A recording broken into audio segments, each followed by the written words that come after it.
কিছু health problem ছিল, সেগুলো কি কি প্রবলেম ছিল একটু বলবে? যে কোমরে ব্যথা, হাঁটুতে ব্যথা, বসতে পারতাম না, হ্যাঁ, তারপরে নিচে হতে পারতাম না, খুব কষ্ট হতো আর কি।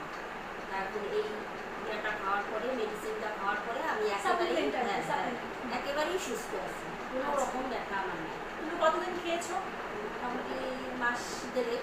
মাস দেড়েক খেয়েছো। বাকি আর মাস দেড়েকের কোর্সটা অবশ্যই কমপ্লিট করে নেবে তুমি। তো তোমার যে চলাফেরা করতে বা যেগুলো কাজ করতে হয়, বাড়ির কাজ, সেগুলো করতে গেলে তোমার খুব কষ্ট হতো আর কি, ওঠা বসা করতে খুবই কষ্ট হতো।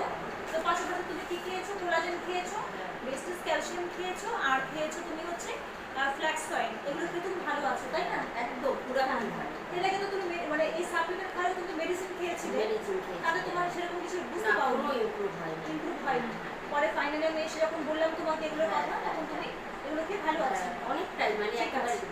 আর বাকি তোমার যে বাকি 1.5 মাস যেতে হবে সেটা কোর্স তুমি কমপ্লিট করবে।